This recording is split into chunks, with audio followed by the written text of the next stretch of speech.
नमस्कार दोस्तों, स्वागत है कहानियों की दुनिया में, जहां हर कहानी हमें अपने इतिहास की गहराइयों तक ले जाती है और जीवन के असली रंगों से परिचित कराती है। आज की ये कहानी हमें स्वतंत्रता संग्राम के उस दौर में ले जाएगी जब महात्मा गांधी के नेतृत्व में असहयोग आंदोलन अपनी चरम सीमा पर था। अंग्रेजी सत्ता के कई समर्थक भारतीय जो अंग्रेजों के साथ व्यापार और प्रशासन में सहयोग कर रहे थे, धीरे धीरे जागरूक हो रहे थे। ऐसे ही एक व्यक्ति थे सेठ उजागरमल, जो पहले अंग्रेजों के अत्यंत निकट थे। लेकिन होली के एक अनोखे दिन घटी एक घटना ने उनकी पूरी सोच बदल दी। सेठ उजागरमल का मानना था कि अंग्रेजी सत्ता अटल है और भारतीयों को उनके साथ सहयोग करना चाहिए। वो उन भारतीय व्यापारियों और ठेकेदारों में से थे जिन्होंने अंग्रेजों की कृपा से बड़ी संपत्ति अर्जित की थी। लेकिन जब उन्होंने अपने ही देशवासियों का अपमान होते देखा, जब उन्होंने देखा कि अंग्रेज अपने वफादार सहयोगियों को भी दोयम दर्जे का नागरिक समझते हैं, तो उनकी आंखें खुल गई। क्या ये केवल एक रंगों का खेल था या फिर सत्ता और गुलामी के बीच की अदृश्य दीवार को गिराने वाला दिन था? जानने के लिए पूरी कहानी जरूर सुने। अगर आपको हमारी कहानियां पसंद आती हैं, तो वीडियो को लाइक करें, चैनल को सब्सक्राइब करें और बेल आइकन दबाएं, ताकि आपको ऐसी दिलचस्प कहानियां मिलती रहें। कहानी के अंत में एक ऐसा मोड़ है जो आपको सोचने पर मजबूर कर देगा, इसलिए अंत तक जरूर देखें। होली का दिन था। मिस्टर AB क्रास शिकार खेलने गए हुए थे। साइस, अर्दली, मेहतर, भिश्ती, ग्वाला, धोबी सब होली मना रहे थे। सबों ने साहब के जाते ही खूब गहरी भंग चढ़ाई थी और इस समय बगीचे में बैठे हुए होली फाग गा रहे थे, पर रह रहकर बंगले के फाटक की तरफ झांक लेते थे कि साहब आ तो नहीं रहे हैं। इतने में शेख नूरअली आकर सामने खड़े हो गए। साइस ने पूछा, कहो खानसा माजी, साहब कब आएंगे? नूरअली बोला, उसका जब जी चाहे आए, मेरा आज इस्तीफा है, अब इसकी नौकरी न करूंगा। अर्दली ने कहा, ऐसी नौकरी फिर न पाओगे, 4 पैसे ऊपर की आमदनी है, नाहक छोड़ते हो। नूरअली, अजी लानत भेजो, अब मुझसे गुलामी न होगी। ये हमें जूतों से ठुकराएं और हम इनकी गुलामी करें। आज यहां से डेरा कूच है, आओ तुम लोगों की दावत करो। चले आओ कमरे में आराम से मेज पर डट जाओ, वो बोतलें पिलाओ कि जिगर ठंडा हो जाए। साइस और जो कहीं साहब आ जाए, नूरअली वो अभी नहीं आने का। चले आओ।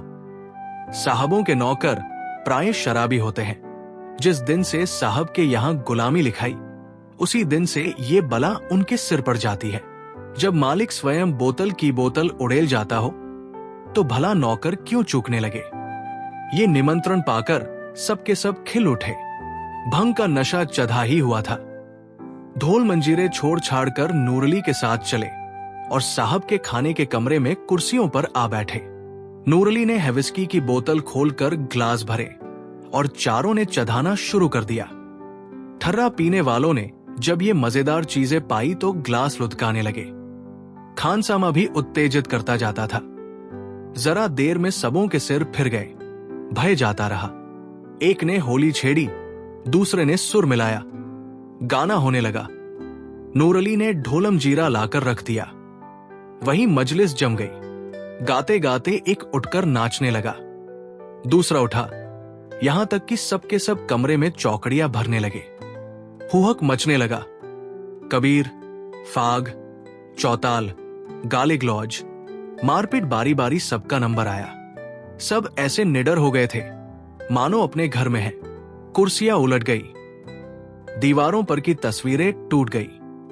एक ने मेज उलट दी, दूसरे ने रिकाबियों को गेंद बनाकर उछालना शुरू किया। यहां यही हंगामा मचा हुआ था कि शहर के रईस लाला उजागरमल का आगमन हुआ। उन्होंने ये कौतुक देखा तो चकराए। खानसामा से पूछा, ये क्या गोलमाल है शेख जी? साहब देखेंगे तो क्या कहेंगे? नूरअली, साहब का हुक्म ही ऐसा है तो क्या करें? आज उन्होंने अपने नौकरों की दावत की है, उनसे होली खेलने को भी कहा है। सुनते हैं। लाट साहब के यहां से हुक्म आया है कि रियाया के साथ खूब रब्त जब्त रखो, उनके त्योहारों में शरीक हो। तभी तो ये हुक्म दिया है, नहीं तो इनके मिजाज ही न मिलते थे। आइए तशरीफ रखिए, निकालू कोई मजेदार चीज। अभी हाल में विलायत से पार्सल आया है। सेठ उजागरमल बड़े उदार विचारों के मनुष्य थे। अंग्रेजी दावतों में बेधड़क शरीक होते थे। रहन सहन भी अंग्रेजी ही था और यूनियन क्लब के तो वो एकमात्र कर्ता ही थे। अंग्रेजों से उनकी खूब छनती थी और मिस्टर क्रास तो उनके परम मित्र ही थे। जिलाधीश से चाहे वो कोई हो, सदैव उनकी घनिष्ठता रहती थी। नूरली की बातें सुनते ही एक कुर्सी पर बैठ गए और बोले, अच्छा ये बात है? हाँ, तो फिर निकालो कोई मजेदार चीज, कुछ गजल भी हो। नूरली हजूर, आपके लिए सब कुछ हाजिर है। लाला साहब कुछ तो घर ही से पीकर चले थे। यहां कई गिलास चढ़ाए तो जबान लड़खड़ाते हुए बोले, क्यों नूरली, आज साहब होली खेलेंगे? नूरली, जी हां, उजागर, लेकिन मैं रंग वंग तो लाया नहीं। भेजो चटपट किसी को मेरी कोठी से रंग पिचकारी वगैरह लाए। साई से, क्यों घसीटे, आज तो बड़ी बहार है। घसीटे, बड़ी बहार है, होली है। उजागर गाते हुए, आज साहब के साथ मेरी होली मचेगी, आज साहब के साथ मेरी होली मचेगी। खूब पिचकारी चलाऊंगा, घसीटे खूब अबीर लगाऊंगा, ग्वाला खूब गुलाल उड़ाऊंगा, धोबी बोतल पर बोतल चढ़ाऊंगा, अर्दली खूब कबीरे सुनाऊंगा। उजागर, आज साहब के साथ मेरी होली मचेगी। नूरली, अच्छा, सब लोग संभल जाओ, साहब का मोटर आ रहा है। सेठ जी, ये लीजिए, मैं दौड़कर रंग पिचकारी लाया, बस एक चौताल छेड़ दीजिए और जैसे ही साहब कमरे में आए, उन पर पिचकारी छोड़िए और दूसरे से तुम लोग भी उनके मुंह में गुलाल मलो, साहब मारे खुशी के फूल जाएंगे। वो लो, मोटर हाथे में आ गया। होशियार! मिस्टर क्रास अपनी बंदूक हाथ में लिए मोटर से उतरे और लगे आदमियों को बुलाने, पर वहां तो जोरों से चौताल हो रहा था। सुनता कौन है? चकराए, ये मामला क्या है? क्या सब मेरे बंगले में गा रहे हैं? क्रोध से भरे हुए बंगले में दाखिल हुए तो डाइनिंग रूम से गाने की आवाज आ रही थी। अब क्या था? जामे से बाहर हो गए, चेहरा विकृत हो गया, हंटर उतार लिया और डाइनिंग रूम की ओर चले। लेकिन अभी तक एक कदम दरवाजे के बाहर ही था कि सेठ उजागरमल ने पिचकारी छोड़ी। सारे कपड़े तर हो गए, आंखों में भी रंग घुस गया। आंखें पोंछ ही रहे थे कि साइस, ग्वाला सब के सब दौड़े और साहब को पकड़कर उनके मुंह में रंग मलने लगे। धोबी ने तेल और कालिक का पाउडर लगा दिया। साहब के क्रोध की सीमा न रही, हंटर लेकर सबों को अंधाधुंध पीटने लगा।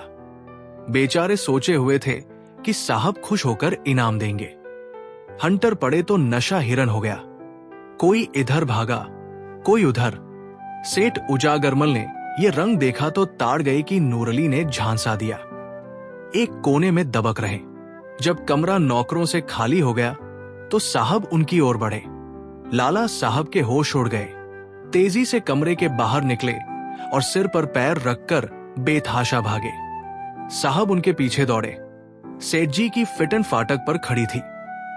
घोड़े ने धमधम खटपट सुनी तो चौंका, कनौतिया खड़ी की और फिटन ले भागा। विचित्र दृश्य था। आगे आगे फिटन, उसके पीछे सेठ उजागरमल, उनके पीछे हंटरधारी मिस्टर क्रास। तीनों बकटुत दौड़े चले जाते थे। सेठ जी एक बार ठोकर खाकर गिरे, पर साहब के पहुंचते पहुंचते संभल कर उठे। हाथे के बाहर सड़क तक घुड़दौड़ रही। अंत में साहब रुक गए। मुंह में कालिक लगाए अब और आगे जाना हास्यजनक मालूम हुआ। ये विचार भी हुआ कि सेठ जी को काफी सजा मिल चुकी, अपने नौकरों की खबर लेना भी जरूरी था। लौट गए। सेठ उजागरमल के जान में जान आई, बैठकर हाफने लगे। घोड़ा भी ठिठक गया। कोचवा ने उतरकर उन्हें संभाला और गोद में उठाकर गाड़ी पर बैठा दिया। लाला उजागरमल शहर सहयोगी समाज के नेता थे। उन्हें अंग्रेजों की भावी शुभकामनाओं पर पूर्ण विश्वास था। अंग्रेजी राज्य की तामीली, माली और मुल्क की तरक्की के राग गाते रहते थे। अपनी वक्तृताओं में सहयोगियों को खूब फटकारा करते थे।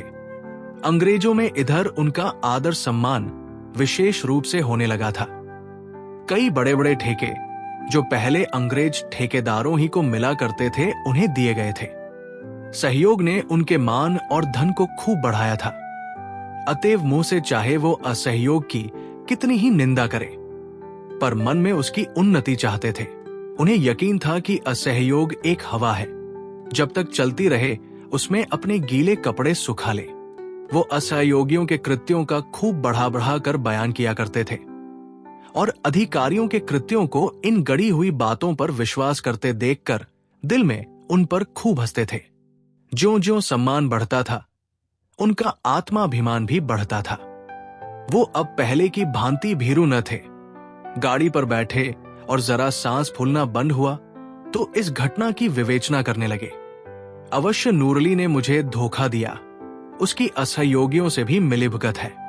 ये लोग होली नहीं खेलते तो इनका इतना क्रोधोन्मत्त होना इसके सिवाय और क्या बतलाता है कि हमें ये लोग कुत्तों से बेहतर नहीं समझते। इनको अपने प्रभुत्व का कितना घमंड है। ये मेरे पीछे हंटर लेकर दौड़े। अब विदित हुआ कि ये जो मेरा थोड़ा बहुत सम्मान करते थे वो केवल धोखा था। मन में ये हमें अब नीच और कमीना समझते हैं। लाल रंग कोई बाण नहीं था। हम बड़े दिनों में गिरजे जाते हैं, इन्हें डालियां देते हैं। वो हमारा त्योहार नहीं है, पर ये जरा सा रंग छोड़ देने पर इतना बिगड़ उठा।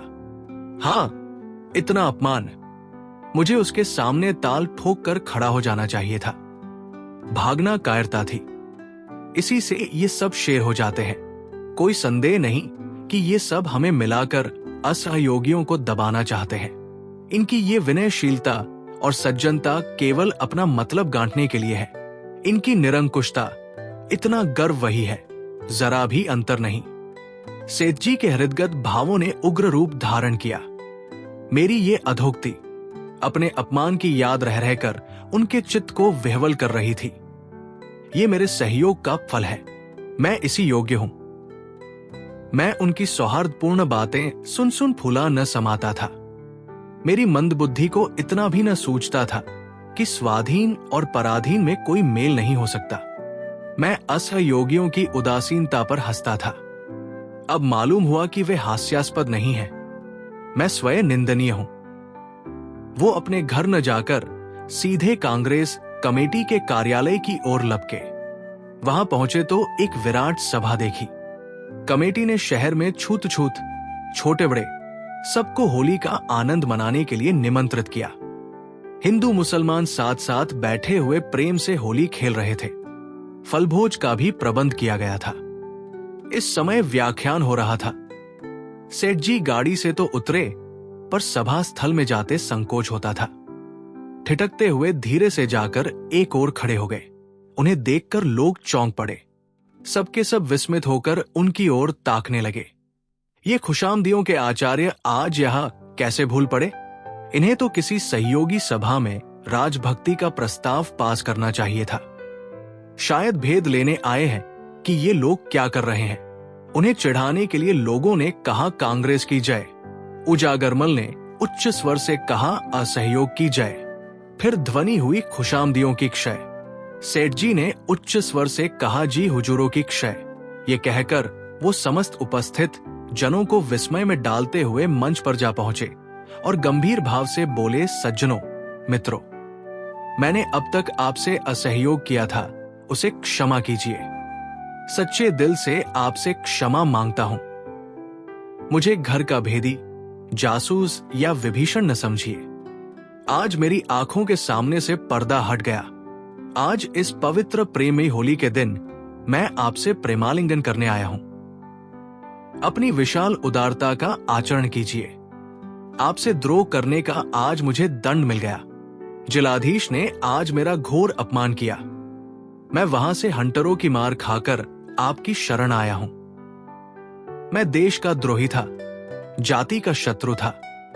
मैंने अपने स्वार्थ के वश, अपने अविश्वास के वश देश का बड़ा अहित किया। खूब कांटे बोए। उनका स्मरण करके ऐसा जी चाहता है कि हृदय के टुकड़े टुकड़े कर दूं। एक आवाज, हाँ, अवश्य कर दीजिए। आपसे न बने तो मैं तैयार हूं। प्रधान की आवाज, ये कटु वाक्यों का अवसर नहीं है। नहीं, आपको ये कष्ट उठाने की जरूरत नहीं। मैं स्वयं ये काम भली भांति कर सकता हूं। पर अभी मुझे बहुत कुछ प्रायश्चित करना है। जाने कितने पापों की पूर्ति करनी है। आशा करता हूं कि जीवन के बचे हुए दिन इसी प्रायश्चित करने में, यही मुंह की कालिमा धोने में काटूं। आपसे केवल इतनी ही प्रार्थना है कि मुझे आत्म सुधार का अवसर दीजिए। मुझ पर विश्वास कीजिए और मुझे अपना दीन सेवक समझिए। मैं आज से अपना तन, मन, धन सब आप पर अर्पण करता हूं। सत्य का रास्ता कभी आसान नहीं होता, लेकिन यही हमें सही दिशा दिखाता है। इस कहानी ने हमें सिखाया कि अहंकार, चापलूसी और झूठ अधिक समय तक नहीं टिकते। मिस्टर क्रास का व्यवहार हमें नागराजे जैसे कठोर अफसरों की याद दिलाता है, जो खुद को सबसे ऊंचा समझते हैं और अपने अधीनस्थों को इंसान नहीं बल्कि गुलाम मानते हैं। लेकिन जब वे खुद जनता के बीच फंसते हैं, तब उनकी असली हालत सामने आती है। लेकिन इस घटना ने सेठ उजागरमल की सोच को पूरी तरह बदल दिया। उन्होंने महसूस किया कि अंग्रेज कभी भारतीयों को अपने समान नहीं समझेंगे, चाहे वे उनके कितने ही वफादार क्यों न रहें। इस अपमान ने उन्हें मजबूर कर दिया असहयोग आंदोलन में शामिल होने के लिए। उन्होंने अपनी संपत्ति और संसाधन स्वतंत्रता संग्राम में झोंक दिए और महात्मा गांधी के अनुयायी बन गए। अगर आपको यह कहानी पसंद आई तो इसे लाइक करें, अपने दोस्तों और परिवार के साथ शेयर करें और हमें कमेंट में बताइए इस कहानी का कौन सा हिस्सा आपको सबसे ज्यादा प्रभावित कर गया। ऐसी और ऐतिहासिक, प्रेरणादायक और मनोरंजक कहानियों के लिए सब्सक्राइब करें द वर्ल्ड स्टोरी। आज के लिए बस इतना ही। देखते रहिए कहानियों की दुनिया। मिलते हैं अगली कहानी में, जब हम एक और ऐतिहासिक कथा के साथ आएंगे। तब तक के लिए धन्यवाद।